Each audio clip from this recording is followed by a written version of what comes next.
Alors, on est en train de parler de la diplomatie humanitaire réussie. Alors, c'est une première. À l'espace d'un mois, la ministre des Affaires sociales a réuni tous les ambassadeurs accrédités en République démocratique du Congo pour une assistance humanitaire. En l'espace d'un mois, elle a réussi tous ces ambassadeurs. C'est vraiment une diplomatie humanitaire réussie. Alors, monsieur Katende, bienvenue. Merci beaucoup, monsieur le journaliste. Monsieur Junior Katende. Merci beaucoup pour l'invitation. Je suis très content pour être invité encore une fois de plus dans votre plateau. Voilà. Alors, vous venez de suivre une diplomatie réussie, une diplomatie humanitaire réussie de la ministre des Affaires sociales, Nathalie Azamounana. Franchement, quand j'ai vu ça, en tout cas, c'est parmi les rares ministres qui font vraiment la différence dans ces pays. Les rares ministres. Exactement. Vous êtes de l'UDPS, si vous dites ça, c'est que ça. Je sais de quoi je parle. Donc, quand quelque chose est bon, vous ne pouvez pas dire que c'est mauvais pour plaire à qui. C'est une dame qui s'est distinguée. Très peu de femmes peuvent faire comme elle à moyenne égale, même les hommes. Je pense que c'est un ministère qui lui va très bien. Cette dame, comme d'ailleurs la ministre des Affaires étrangères que je salue, dont je demande même qu'on puisse ériger une statue en son honneur, sont des ministres qui font vraiment la fierté du gouvernement de Madame Souminoa et la fierté du chef de l'État Félix Tshisekedi Tshilombo. Alors, elle est arrivée à son actif réunir tous les ambassadeurs pour assistance humanitaire. C'est que ça n'arrive pas tous les jours. Vous savez, ces ambassadeurs-là, ce sont aussi des gens sérieux. Ils ne viennent pas n'importe où, n'importe comment. Certainement qu'ils ont constaté que la dame a du répondant et elle mérite de faire confiance et de suivre dans ce qu'elle est en train de faire. Voilà. Alors, merci beaucoup. Vous êtes là, monsieur Katende. Il y a des tracasseries. Avant qu'on ne parle des accords, il y a des tracasseries ici à Kinshasa. Mais par rapport à ces tracasseries, il y a quand même des gens qui essaient beaucoup plus de se réveiller de cette torpeur, de pouvoir beaucoup plus se distinguer.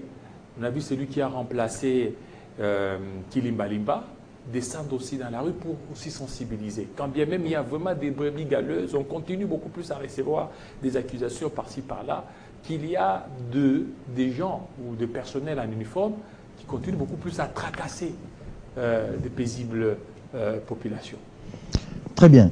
Quand je suivis le nouveau numéro 1 de la police dans la ville de Kinshasa, je me suis dit franchement, voici des hommes qu'il faut encourager. On ne doit pas être dans la répression pour la répression. Il est en train de faire de la pédagogie. On ne peut pas interpeller pour raison, par plaisir.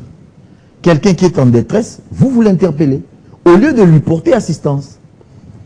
Et heureusement que le numéro 1 de la police était sur terrain, il s'est rendu compte que ces hommes étaient en faute. Et ça, c'est bien. Il n'est pas le seul. Il y a aussi le P2 de la police, ville de Kinshasa. Moi, j'ai eu un problème sérieux au niveau de Delvaux. Il y a un monsieur là qui est érigé en seigneur, qui arrête à temps et à contre-temps, alors qu'il n'est même pas en plein carrefour. Au niveau des Delvaux. Au niveau des Delvaux, on appelle ça, c'est moi Mbata, si c'est Mbata. Il y a un monsieur qui est là, qui est un monsieur incontrôlé. Il appréhende mon véhicule. Un de mes véhicules qui font les taxis dans la ville de Kinshasa. Les chauffeurs n'avaient pas porté des ceintures de sécurité. Et là, il apprend le chauffeur, au lieu de dire au chauffeur calmement, mettez votre ceinture de sécurité, ou pourquoi vous n'avez pas mis la ceinture de sécurité, on a kangiyo, on a dit ceinture. Le chauffeur lui dit, je suis malade, regardez même mon passager a porté la ceinture, je ne sais pas, je vous épargne les détails. Mais parce que j'ai toujours dit aux chauffeurs, quand on vous appréhende, ne faites pas une résistance, le chauffeur met les véhicules de côté. Et là, maintenant, il lui demande les documents.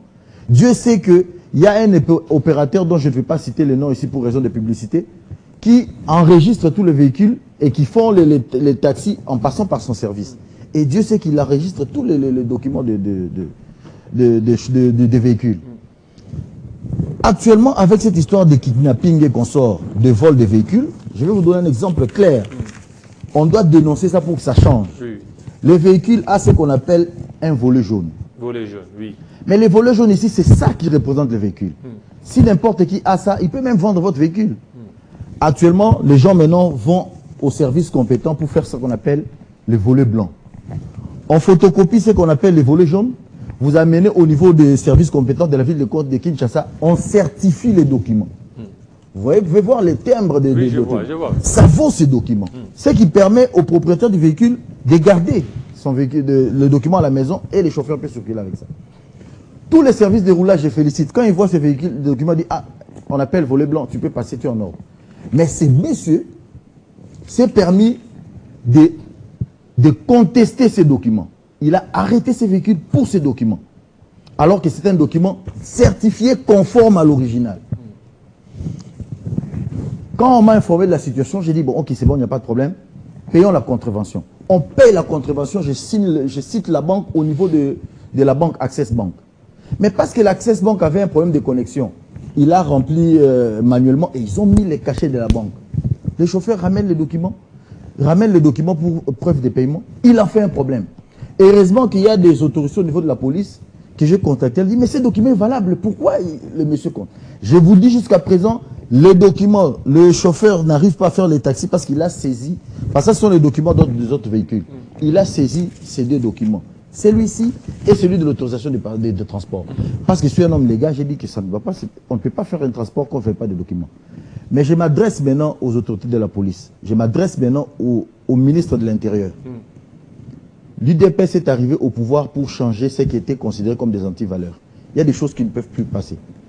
On doit éviter de tracasser la population. L'État congolais n'a pas suffisamment de véhicules pour faire des bus, pour faire les transports. Alors les paisibles citoyens qui décident de faire, de porter main forte à l'État congolais, mais il y a des brebis galaises qui tuent les services de la police.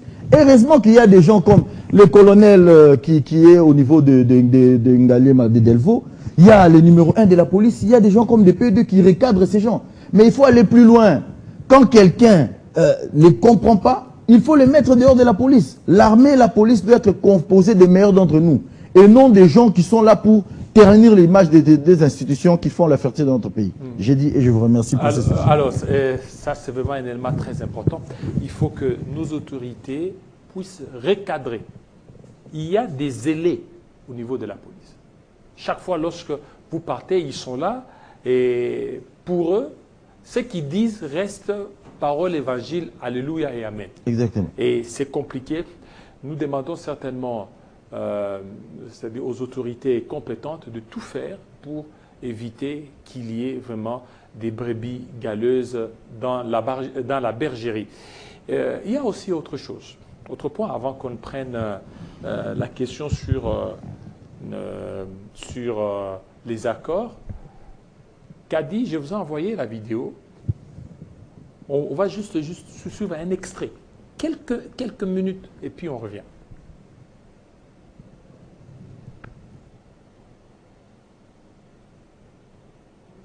Voilà, on va, le temps que Kadi ne puisse télécharger, 65 ans après, aujourd'hui, M. Junior, il y a encore l'accord qui a été signé. Avant qu'on parle de l'accord 65 ans après, qu'est-ce que vous retenez? Qu'est-ce que le Congo peut retenir de ces 65 ans d'indépendance? 65 ans d'indépendance, on a déjà dépassé l'âge de la maturité.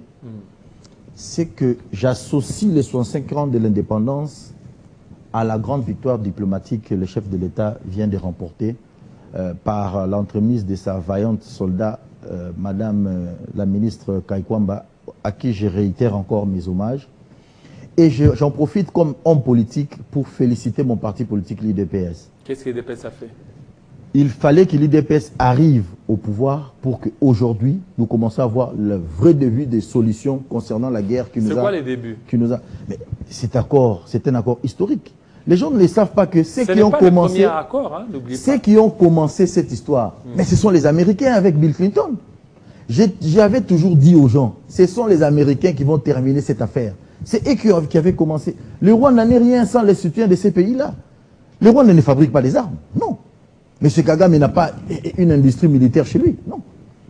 C'est parce qu'il y avait la passivité notamment des États-Unis et la complicité de certains pays occidentaux.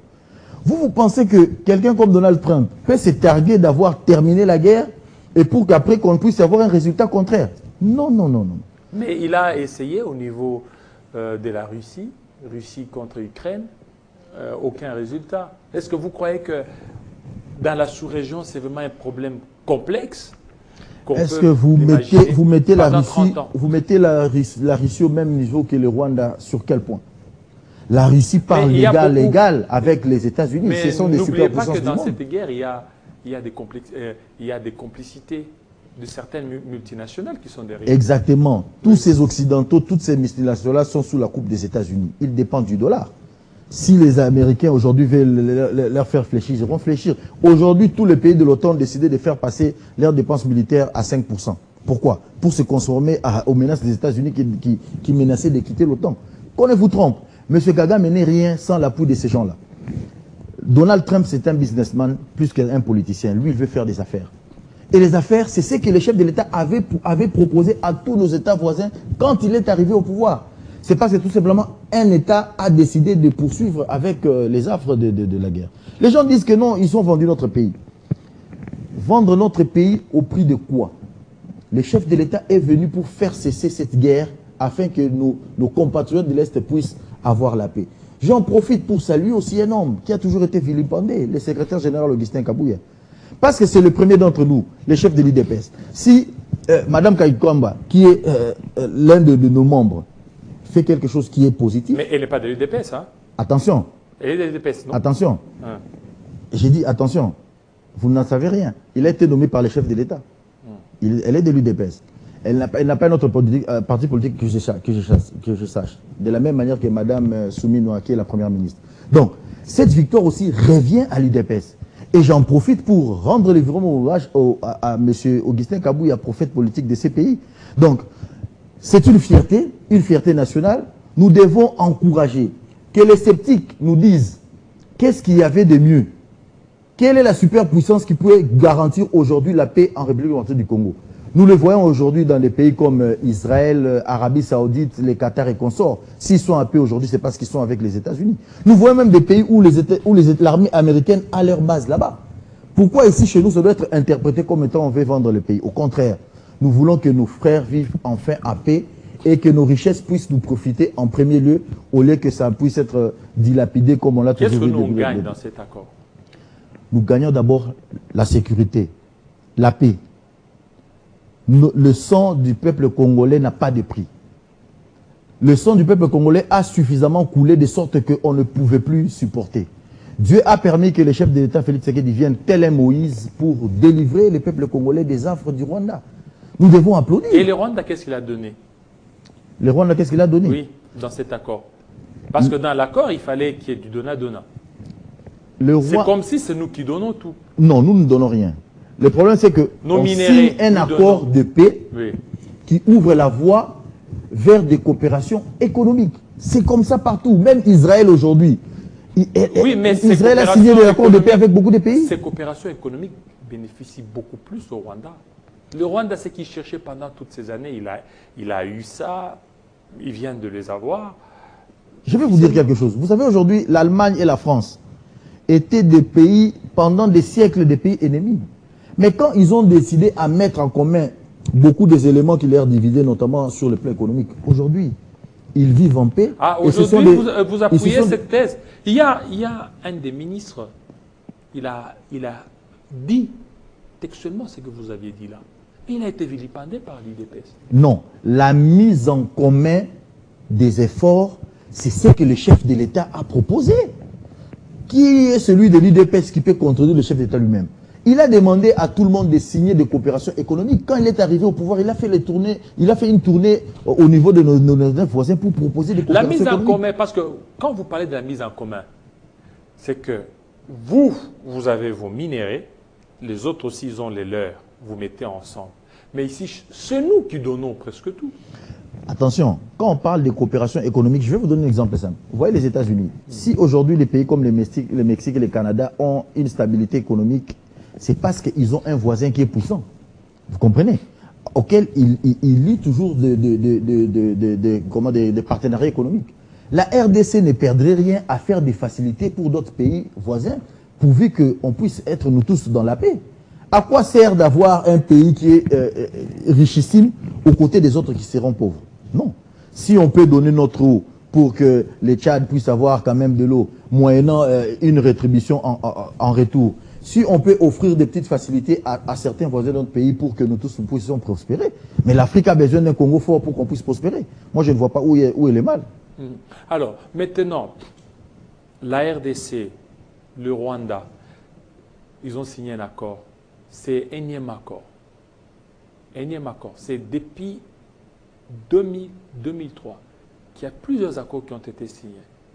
Jusque-là, aucune amélioration. Est-ce qu'aujourd'hui, on peut encore faire foi au Rwanda, sachant qu'à chaque fois, c'est eux qui sabotent tous ces accords-là? Aujourd'hui, nous avons un gage qui est le pays le plus fort militairement et économiquement du monde, dont le président s'est exhibé devant le monde pour dire que maintenant, je mérite même le prix de Nobel de la paix parce que j'ai mis fin aux affres qui opposaient la République démocratique du Congo et le Rwanda. Ça fait toute la différence. Parce qu'avant 1994, les Congos vivaient en paix. Jusqu'à ce que M. Clinton décide de foutre la bordelle au niveau de l'Est de la République démocratique du Congo. La paix du Congo devait se retrouver par où elle avait commencé. Ce sont les dirigeants américains qui ont la capacité d'exercer des pressions pour que cela cesse. Aujourd'hui, après 12 jours, la guerre entre Gaza et la guerre entre l'Iran et Israël a cessé. Pourquoi? Parce que Donald Trump a décidé que ça cesse. Ces gens-là ont tous les leviers pour faire cesser cela. Pourquoi cela est arrivé? C'est ce que les gens ne veulent pas dire. C'est parce que le chef de l'État, Félix Tshisekedi a eu la sagesse de proposer aux États-Unis un deal qui permet à ce que nos deux pays puissent être en coopération économique. Vous savez que la Chine a maintenant beaucoup plus d'avance par rapport aux États-Unis en Afrique. Donald Trump a compris que c'était une erreur. Les États-Unis ont décidé de retourner en Afrique. Ils vont retourner en Afrique où? En passant par des pays comme la République démocratique du Congo. Je vous l'ai dit, les entreprises américaines ne peuvent pas travailler où il y a la guerre. Alors, voilà pourquoi la guerre est un préalable. La fin de la guerre est un préalable pour que tout puisse rouler sur les rails. Alors, aujourd'hui, vous ne voyez pas qu'il peut y avoir une guerre ouverte entre la Chine et les États-Unis, surtout que la Chine a des gisements miniers ici en République démocratique du Congo. Le chef de l'État a eu la sagesse de faire un distinguo entre la coopération avec la Chine et la coopération avec les États-Unis. Ça, c'est bien. Et de deux, nous sommes un pays souverain. Nous coopérons avec qui nous voulons. Ce n'est pas à la Chine de nous dire avec qui nous devons coopérer ou pas. Oui, mais c'est du business. C'est que lorsque déjà vous lésez un de vos partenaires, vous allez vers l'autre, ça risque aussi d'avoir des conséquences un peu néfastes pour dire non, ils ne respectent plus rien. Nous, on était là, on a eu des contrats. Après, eux-mêmes, ils ont résilié. Ils peuvent aussi le faire comme ils ont fait avec nous. Non, nous n'avons pas résilié des accords avec Mais envoie. Il y a un contrat minéré contre infrastructure avec la Chine qui n'a pas vocation de durer ad vitam aeternam. Non. C'est un accord qui est limité dans le temps. C'est clair, c'est connu. Donc, mais là, la Chine ne peut pas... C'est minéré contre sécurité. Minéré, non. L'accord avec les États-Unis, c'était un accord économico-sécuritaire. C'est comme ça qu'il faut présenter la chose. Ce n'est pas minéré contre infrastructure comme on a vu avec l'accord avec les Chinois. Non. C'est un accord économico-sécuritaire. Ça signifie que on commerce avec les États-Unis. Les entreprises américaines viennent ici travailler chez nous, créer des débouchés, créer des emplois. Et en retour, on met fin à la guerre. Parce que, je vous rappelle, les entreprises américaines ne peuvent pas venir où il y a des bruits de bottes. Voilà où le chef de l'État a eu l'intelligence que ses prédécesseurs n'ont pas eu. Et ça rencontre une volonté manifeste de Donald Trump qui ne veut pas avoir de guerre dans le monde. Lui, pour lui, c'est le business. Pour lui, ce n'est pas la guerre. Alors aujourd'hui, comment ça va se faire? Là où il y a des grandes mines ou des grands gisements miniers, c'est dans l'est de la RDC. Et nous savons qu'il y a les M23 qui sont au niveau de Goma et de Bukavu. Comment ça va se faire? Je ne sais pas l'armée américaine, qu'est-ce qu'elle représente actuellement. Vous pensez donc que les Américains viendront se battre pour nous? Les Américains ne viendront pas se battre pour nous. Les Américains ont tous les leviers pour réduire le M23 dans sa plus simple expression. Aujourd'hui, vous allez vous rendre compte, tous les grands hommes de la communauté internationale maintenant ont le culot d'aller même jusqu'à l'Est pour leur dire maintenant vous devez rentrer au Mont Sabine, maintenant c'est fini, maintenant c'est... On a vu même la responsable de la MONUSCO est allée pour leur dire maintenant c'est terminé. Qui Bintou Keïta. Elle est allée à l'Est pour leur dire maintenant c'est terminé, vous devez retourner. Bintou Keïta leur a dit ça. Vous n'avez pas suivi. Il leur a même dit que vous devez retourner jusqu'au Mont Sabine. Pourquoi? Parce que maintenant là c'est terminé. Le chef de l'État est en train de réussir là où ses prédécesseurs ont échoué. La guerre va prendre fin d'une façon définitive dans l'Est de la République démocratique du Congo. Donc c'est une évidence. Même en Angola, un jour la guerre a cessé. Pourquoi pas en République démocratique du Congo? Ceux qui ont provoqué cette guerre sont en train de prendre les décisions qu'il faut pour la faire cesser. Est-ce que ça va se terminer comme ça, sans qu'il y ait dialogue? Parce qu'au niveau de cet accord, il y a une incise. On parle de Doha, des discussions. Oui. C'est comme si l'affaire du M23, c'est une affaire qui est un peu différente. C'est-à-dire qui sera résolue au niveau de Doha. Est-ce que vous ne voyez pas qu'aujourd'hui, il faut beaucoup plus mettre une emphase sur ça? Vous allez vous rendre compte que ces gens-là n'avancent plus d'un seul iota. C'est un élément qui vous montre qu'ils ne peuvent rien faire sans l'appui de leur soutien de l'extérieur. Ça, c'est de un. Et de deux, vous allez vous rendre compte aussi que dans pas longtemps, la RDC et les États-Unis vont signer officiellement leur accord économico-sécuritaire. Alors, ça signifie que ces deux Doha ne seront là que pour exécuter. Vous allez vous rendre compte aussi que pendant que le ministre de l'Affaires étrangères, la ministre de l'Affaires étrangères et le ministre rwandais des Affaires étrangères signaient l'accord, il y avait les représentants, il y avait les ministres du Qatar qui étaient là. Ça fait toute la différence. Les États-Unis ne font rien au hasard. Ces gens-là auront une pression suffisante qu'ils seront obligés de se contenter des miettes qu'on va leur céder.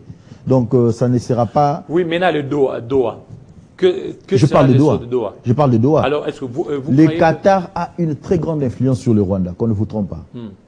Ils ont une très grande influence parce qu'ils peuvent tout simplement bloquer leur coopération économique avec le Rwanda. Le Rwanda va se rechigner. Vous pensez que M. Kagame va perdre le reste? Est-ce que maintenant, pour vous, vous croyez qu'au niveau de Doha, on va juste prendre les préalables congolais sans pour autant prendre ceux de M23? La vérité, le M23, c'est le Rwanda. Le M23, c'est M. Paul Kagame. Le M23 n'est qu'une fabrication du Rwanda, c'est connu. Il y a plus de 4000 militaires rwandais qui se battent ici en République démocratique du Congo. Il y a combien d'effectifs? Il y a combien de Congolais qui sont au M23? Nonobstant ceux qui sont enrôlés de force. C'est le Rwanda, c'est clair. Dès que le Rwanda aura fait marche arrière, vous allez vous rendre compte que le M23 n'est rien du tout. Je vous rappelle, quand le M23, ce qui semblait comme étant une victoire de la République démocratique du Congo contre l'armée rwandaise, c'était tout simplement parce que le gouvernement congolais avait parlé avec le gouvernement rwandais et les Rwandais avaient décidé de cesser leur soutien au M23 et cette histoire avait disparu. Mais cette fois-ci, ça va se faire d'une façon définitive. La RDC ne négociera plus à genoux parce que nous avons à la tête d'un pays celui qui aime ces pays. Nous avons un digne fils du pays qui a décidé tout simplement de se plonger corps et âme, de sorte qu'on ne puisse plus avoir de la guerre en plus du Congo. Parce que dans l'accord, on parle aussi de Luanda. Luanda qui a demandé à ce qu'il y ait cette dynamique interne, ce dialogue interne. Les dialogues internes, on doit les dissocier avec la guerre que le Rwanda nous impose.